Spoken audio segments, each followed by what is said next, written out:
الشیطان الرجیم بسم اللہ الرحمن الرحیم الحمدللہ رب العالمین صلی اللہ علی محمد وآلہ اجمعین واللعنۃ الدائمۃ علی اعداء محمد وآل محمد اما بعد وفقنا اللہ وإیاکم للعلم والعمل الصالحین انشاءاللہ تعالی۔ ایک مرتبہ درود پڑھیں گے سارے مل کے۔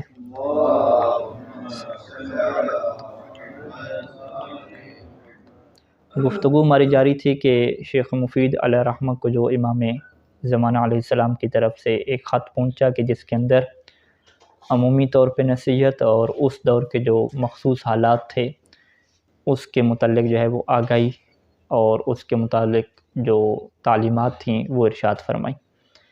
کہ جس میں اس دور کے خاص فتنہ کو ذکر فرمایا اور اس کے بعد پھر عراق کے جو حالات ہیں اس کے متعلق جو ہے وہ گفتگو فرمائی۔ اور یہاں پہ یہ لکھا کہ وَيَغْلِبُ مِن بَعْدُ عَلَى الْعِرَاقِ طَوَائِفٌ عَنِ الْإِسْلَامِ مُرَّاق، کہ اس کے بعد جو ہے وہ عراق کے اوپر ایسے گروہ حکومت کریں گے کہ جو اسلام سے خارج ہوں گے۔ مصنف لکھتے ہیں کہ جو مراق ہے یہ مارق کی جمع ہے، مارق عن الدین یعنی دین سے خارج ہو گئے۔ تو یہاں پہ جو ہے وہ یا تو مراد یہ ہے کہ ایسے گروہ ہوں گے کہ جو اسلام سے خارج ہوں گے، یا پھر اسلامی جو تعلیمات ہیں اس سے وہ کیا ہوں گے، خارج ہوں گے، یعنی اسلامی تعلیمات کے اوپر عمل کرنے والے نہیں ہوں گے، اور یہ گروہ جو ہے وہ عراق کے اوپر حکومت کریں گے۔ اب یہاں پہ مصنف اس کی تشریح میں لکھتے ہیں کہ 447 ہجری میں جو ہے وہ یہ ہوا کہ عراق کے اوپر جو سلاجقہ کے بادشاہ تھے اس میں سے جو طغرل بک نام یہاں پہ لکھا، اس نے جو ہے وہ عراق کے اوپر تسلط حاصل کر لیا۔ اور یہ تسلط اس نے کیسے حاصل کیا؟ بعد حروب دامیہ، بہت ساری اس نے جنگیں لڑیں کہ جس میں بہت سارے لوگوں کا خون بہایا گیا اور بہت سارے لوگوں کو جو ہے وہ اپنے شہروں سے نکال دیا گیا، اپنے بندے جتنے بھی تھے ان کو تتر بتر جو ہے وہ کر دیا گیا، اور اس کی جو ساری فوج ہے وہ بغداد میں کیا ہوگی، داخل ہوگی۔ اب یہ جو طغرل بک کی فوج بغداد میں داخل ہوئی تو اس نے لوگوں کے اوپر تنگی کرنا شروع کر دی اور ان کے جو رہائش گاہیں تھیں ان کے اوپر قبضہ کر لیا، ان کے جو رزق تھے وہ کیا چھین لیے۔ اب ہوتا کیا یہاں پہ کہ قحط جو ہے وہ واقع ہو جاتا ہے۔ قحط ہونے کی وجہ سے جو کھانے پینے کی اشیاء ہیں ان کی قیمت جو ہے وہ بہت زیادہ بڑھ جاتی ہے، اور اتنی بڑھتی ہے کہ کوئی شخص بھی جو ہے وہ اس کے خریدنے کے اوپر قدرت نہیں رکھتا، اور ادھر سے جو ہے وہ علاقے میں ایک وبا پھیل جاتی ہے عراق میں، اور اموات کیا ہے زیادہ ہونے لگ جاتی ہیں، لوگ مرنے لگ جاتے ہیں، اور حالات جو ہے وہ بہت برے ہو جاتے ہیں، یہاں تک کہ کوئی اگر مر جاتا ہے تو اس کو دفنانے کے اوپر بھی جو ہے لوگ قدرت نہیں رکھتے اور اسے کیا ہے دفنانے سے بھی عاجز آ جاتے ہیں۔ تو مصنف کہتے ہیں کہ شاید مقصود جو ہے وہ طوائف مراق کی جو تعبیر استعمال کی کہ جو اسلامی تعلیمات سے خارج ہوں گے، اس سے مقصود یہی جو ہے وہ طغرل بک اور اس کی کیا ہو فوج ہو کہ جس نے جو ہے وہ عراق کے شہروں کو اجاڑ دیا تھا اور عراق کے جو شرفاء تھے انہیں ذلیل بنا دیا تھا، اور ان کی جتنی نسل تھی اور جو کھیتی باڑی تھی اس کو کیا ہے تباہ کر دیا تھا، اور اس کے بعد باقاعدہ جو ہے وہ حرمتوں کو بھی کیا ہے پامال کیا گیا تھا، اور ایسے جو ہے وہ قبیح ترین جو ہے وہ جرائم کا ارتکاب کیا گیا کہ جس کی وجہ سے جو انسان کی اقتصادی حالات تھے عراق کے اندر وہ بہت ہی کیا بگڑ گئے اور کیا خراب ہو گئے۔ تو واللہ عالم آخر پہ لکھ کیا کہ اللہ بہتر جانتا ہے کہ امام کی کیا مراد تھی، لیکن اس دور کے ہمیں جو عراق کے متعلق ہے وہ یہی کیا حالات نظر آتے ہیں۔ اس کے بعد پھر امام نے لکھا کہ ثم تنفرج الامۃ من بعد ببوار طاغوت من الاشرار ثم یسر بہلاکہ المتقون الاخیار، کہ پھر یہ جو رنج و غم کی کیفیت ہے یہ ختم ہو جائے گی، اور اس کے ختم ہونے کا سبب یہ ہوگا کہ یہ جو ظالم بادشاہ اور شریر ترین لوگ ہوں گے ان میں سے جو طاغوت ہے ایک شریر ترین بندہ وہ ہلاک ہو جائے گا، مر جائے گا، کہ جس کے ہلاک ہونے سے جو نیک لوگ ہیں وہ خوش ہو جائیں گے۔ اور پھر مصنف یہاں پہ دوبارہ تبصرہ کرتے ہیں کہ اب یہی جو طغرل بک ہے اس کی موت واقع ہوتی ہے، اور اس کی موت ہونے کی وجہ سے جو ہے وہ رنج و غم کے بادل جو ہے وہ ختم ہو جاتے ہیں، اور بہت سارے نیک لوگ اور اہل تقوی لوگ اس کی ہلاکت کی وجہ سے خوش ہوتے ہیں، اور یوں جو ہے وہ مشاکل ختم ہونا شروع ہو جاتی ہیں، حیات اور زندگی جو ہے وہ بہتری کی طرف کیا بڑھتی ہے اور مزید حالات کیا ہے بہتر ہونا شروع ہو جاتے ہیں۔ تو یعنی طغرل بیگ کی موت کے بعد جو ہے وہ عراق کے حالات سنبھلے اور عراق کے حالات کیا بہتر ہوئے۔ تو یہ جو ہے امام علیہ السلام کی تعبیر کا یہی مطلب ہے۔ اس کے بعد پھر امام نے فرمایا کہ وَيَتَّفِقُ لِمُرِيدِ الْحَجِّ مِنَ الْآفَاقِ مَا يَأْمُنُونَ مِنْهُ عَلَى تَوْفِيرٍ عَلَيْهِ مِنْهُ وَاتِّفَاقٍ، کہ اس زمانے میں جو حج کے لیے رستے ہوتے تھے وہ خطرناک تھے، حالات مشکل ہو گئے تھے، تو رستے میں بہت زیادہ کیا ہے ڈاکو وغیرہ ہوتے تھے، تو حج کرنے والوں کے لیے کیا مشکلات تھیں۔ تو امام علیہ السلام فرمایا کہ اب ہوگا کیا کہ مختلف دنیا سے جتنے بھی لوگ حج کرنے آئیں گے تو ان کے لیے ایسا ماحول بنے گا کہ وہ حج صحیح طریقے سے کر سکیں گے، اور ان کا آپس میں کیا ہے کوئی ایک معاہدہ سا طے ہوگا کہ جس کی وجہ سے کیا ہے مزید آسانیاں ہوگی، اور بلاد شرق کے جتنے بھی لوگ ہیں وہ جس مشکلات کا شکار تھے وہ ختم ہو جائیں گے۔ تو خود جو ہے وہ مصنف لکھتے ہیں کہ اس زمانے میں خود مکہ کے اندر بھی کیا حالات مشکل ہو چکے تھے، رستے تو جو ہے وہ غیر محفوظ تھے، لیکن جب امام نے یہ خط لکھا کہ اب جو ہے وہ حالات بہتر ہو جائیں گے اور ایسا معاہدہ طے پا جائے گا کہ جس سے جو ہے وہ حالات مزید اچھے ہو جائیں گے، تو اس کے بعد کہتے ہیں کہ یہ حالات کیا ہے بہتر ہونا کیا ہو گئے شروع ہو گئے، اور ایک قسم کا شہروں کے اندر امن و امان کی صورتحال بن گئی، اور یہ سارا جو ہے وہ امام مہدی علیہ السلام کی برکت سے تھا، بلکہ انہوں نے جو ہے اس خط کے اندر اس کے بعد واضح صریح بھی کی تھی، صراحت جو ہے اس بات کی تھی کہ وَلَنَا فِي تَأْثِيرِ حَجِّهِمْ عَلَى الْاخْتِيَارِ مِنْهُمْ وَالْوِفَاقِ شَأْنٌ يَظْهَرُ عَلَى نِظَامٍ وَاتِّسَاقٍ، کہ وَلَنَا شَأْنٌ، کہ ہمارا اس میں کیا معاملہ ہے اور بڑا اس میں ہماری حیثیت ہے کہ جو بڑے منظم اور ایک ترتیب کے ساتھ جو ہے وہ ظاہر ہو رہا ہے ہمارا معاملہ،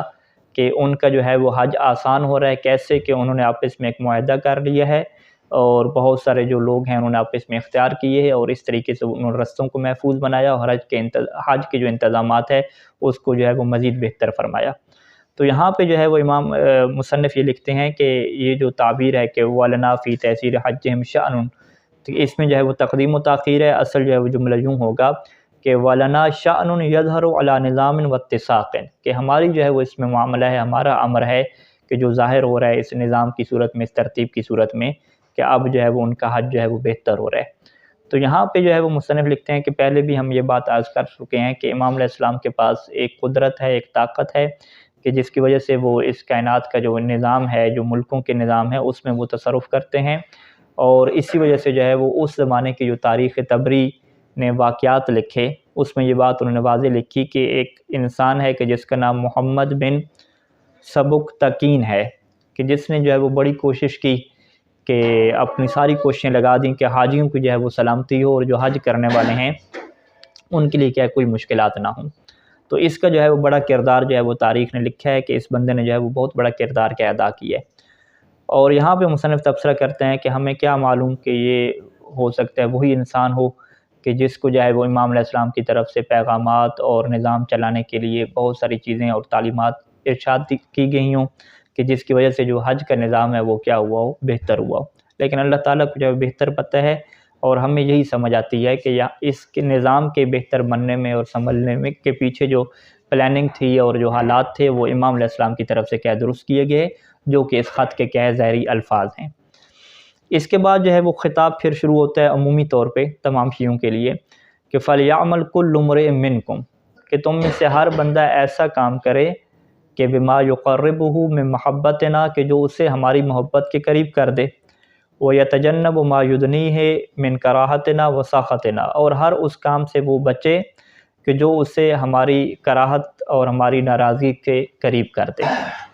یہاں پہ مصنف یہ فرماتے ہیں کہ یہ قانون ہمارے سامنے بڑا واضح ہے کہ جس طریقے سے انسان کی زندگی میں بہت سارے ایسے اعمال ہوتے ہیں کہ انسان ان کو انجام دے کے اللہ کے قریب ہو جاتا ہے، معنوی طور پہ اللہ کا محبوب بن جاتا ہے، اسی طریقے سے جو ہے وہ بہت سارے یہی نیک اعمال ہوتے ہیں کہ ان کو انجام دینے سے اللہ اہل بیت کے ہاں بھی کیا ہے قریب ہو جاتا ہے۔ تو لہٰذا دونوں کا جو ہے وہ ایک ہی نظام چل رہا ہے کہ وہ اعمال جو اللہ کی ناراضگی کا سبب بنتے ہیں اور اللہ سے انسان دور ہو جاتا ہے، وہی اعمال جو ہے وہ کردار ادا کرتے ہیں کہ انسان جو ہے وہ اہل بیت علیہ السلام سے کیا دور ہو جاتا ہے۔ تو لہٰذا یہاں پہ امام علیہ السلام نے یہ نصیحت فرمائی کہ تم سب کی یہ ذمہ داری ہے کہ ایسے اعمال کو انجام دو کہ ہماری محبت تمہیں شامل حال ہو اور ہم تمہارے قریب ہو سکیں، تم ہمارے قریب ہو سکو، اور ایسے اعمال سے بچو کہ جس سے ہماری کراہت اور نفرت کیا ہے تم سے جو ہے بڑھنے لگے۔ اس کے بعد امام نے یہ لکھا کہ فَإِنَّ أَمْرَنَا بَغْتَةٌ فَجَعَ، کہ ہمارا جو امر ہے، ہمارا جو ظہور ہے وہ اچانک کیا ہوگا۔ بغتہ اور فجع کہتے ہیں یہ ایک ہی معنی میں ہیں، اور یہاں پہ مصنف یہ لکھتے ہیں کہ یہ جو حتمی علامات جو امام کے ظہور کی جب ظاہر ہو جائیں گی تو اس کے بعد ایسا نہیں ہے کہ جو ہے وہ انسان کہے کہ ہاں جی ابھی جو ہے وہ ظہور ہونے والا ہے۔ اس کے بعد بھی جو ہے وہ کچھ ایسے حالات بنیں گے کہ پھر ظہور کی ایک توقع ختم ہو جائے گی، پھر اچانک سے جو ہے وہ امام علیہ السلام کا کیا ہوگا، ظہور ہوگا۔ تو لہٰذا جو ہے وہ بہت سارے وہ افراد کے جو امام کے ظہور کی فکر کرنا چھوڑ دیں گے یا جو ہے وہ ان کا عقیدہ کمزور ہو جائے گا، تو اس وقت جو ہے وہ امام کا ظہور ہوگا، اور اس کو امام نے تعبیر کیا کہ ہمارا جو ظہور ہے وہ اچانک کیا ہوگا۔ اور جب ہمارا ظہور اچانک ہو جائے گا تو لا تنفع توبۃ ولا ینجیہ من عقاب ندم علی حوبہ، تو اس وقت کوئی توبہ فائدہ نہیں دے گی، اور ہمارا جو سزا ہوگی اس سے جو ہے وہ اس وقت اگر کوئی نادم ہوگا اپنے گناہ کے اوپر تو وہ اس وقت نادم ہونا اسے کیا کوئی فائدہ نہیں دے گا۔ یہاں پہ مصنف ایک نقطہ لکھتے ہیں کہ امام علیہ السلام جب آئیں گے تو وہ حدود کیا جاری کریں گے، جس نے چوری کی ہوگی اس کے ہاتھ کاٹ دیں گے، اور جو سسٹم جس نے کیا ہوگا زناکاری اور دیگر کرپشن میں انوالو ہوگا فوراً کیا سزائیں کیا دی جائیں گی، اور یہ سزاؤں دینے کا ایسا انتظام ہوگا کہ امام علیہ السلام کوئی گواہ وغیرہ بھی نہیں مانگیں گے۔ تو اب ہوگا کیا کہ جو غیبت کے زمانے میں جو بندہ چوری کرتا ہے یا کرپشن کرتا ہے یا غلط کام کرتا ہے وہ اس ٹائم پہ توبہ کر لے تو پھر تو ٹھیک ہے، لیکن جیسے امام کا ظہور ہو جائے گا، ظہور ہونے کے بعد جو ہے وہ اب چونکہ انہیں خطرہ پیدا ہو جائے گا کہ اب تو جو ہے وہ ہماری اوپر حد جاری ہوگی، سزائیں جاری ہوں گی، اس کے بعد جو توبہ کرنا ہے اس کا کوئی فائدہ نہیں ہوگا۔ اب ظہور کے بعد جو بھی توبہ کرے گا اس کا کوئی فائدہ نہیں ہوگا، اس کے اوپر بھی کیا ہے حد جاری ہو جائے گی۔ اور اسی بات کو مصنف نے قرآن مجید کی اس آیت سے بھی ثابت کیا کہ انما جزاء الذین یحاربون اللہ ورسولہ ویسعون فی الارض فسادا، کہ اللہ تعالیٰ نے ایک سخت سزا رکھی ہے کچھ لوگوں کے لیے، وہ لوگ کہ جو اللہ اور اللہ کے رسول سے جنگ کرتے ہیں اور زمین کے اندر جو ہے فساد پھیلاتے ہیں، ان کی جو ہے اللہ نے یہ سزا تجویز دی کہ یقتلوا، کہ انہیں قتل کیا جائے یا انہیں سولی پہ لٹکا دیا جائے، یا تقطع ایدیہم وارجلہم من خلاف، اس کے جو ہاتھ اور ٹانگیں ہیں وہ اختلاف سے اپوزٹ سائڈ سے کیا کاٹے جائیں، یعنی یہاں سے ہاتھ کاٹا جائے تو اس طرف سے کیا ہے ٹانگ کیا کاٹی جائے، او ینفوا من الارض، یا انہیں کیا ہے زمین سے نکال دیا جائے، اس علاقے سے دور نکال دیا جائے، ذالک لہم خزی فی الدنیا ولہم فی الآخرۃ عذاب عظیم، دنیا میں یہ ان کے لیے رسوائی ہے اور آخرت میں بھی کیا ہے ایک الگ عذاب ہے۔ یہ اللہ نے عذاب تجویز دینے کے بعد، یہ سزا تجویز دینے کے بعد کہا کہ الا الذین تابوا من قبل ان تقدروا علیہم، کہ جو لوگ توبہ کر لیں اس سے قبل کہ تم ان کے اوپر کیا قدرت حاصل کر لو، تو اگر تم قدرت حاصل کر لیتے ہو اس کے بعد پھر توبہ ان کی نہیں مانی جائے گی، پھر تو جو ہے ان جو فسادی لوگ ہیں زمین کے اندر فساد پھیلانے والے ان کو کیا یہ سزا دے دی جائے گی۔ تو یہاں پہ جو ہے وہ یہی قانون جو ہے وہ امام علیہ السلام نے یہاں پہ کیا ذکر کیا کہ ہمارا ظہور جو ہے وہ اچانک سے ہو جائے گا، لہٰذا جو لوگ کرپشن میں انوالو ہیں اور غلط کام کر رہے ہیں وہ ہمارے ظہور سے پہلے توبہ کر لیں، لیکن جب ہمارا ظہور ہو گیا اور ہم ان کے اوپر قادر ہو گئے تو اب اس کے بعد جو ہے وہ ان کو کسی قسم کی توبہ کی کوئی مہلت بھی نہیں ہوگی، اور اگر وہ توبہ کریں گی بھی صحیح تو کوئی ان کی توبہ بھی قبول نہیں کی جائے گی۔ اس کے بعد جو ہے وہ امام علیہ السلام نے شیعوں کو خصوصی دعا دی ہے جو خط کے آخری الفاظ ہیں، تو اس کے اوپر انشاءاللہ اگلے دروس میں کیا گفتگو کریں گے۔ صلی اللہ علی محمد و آلہ اجمعین۔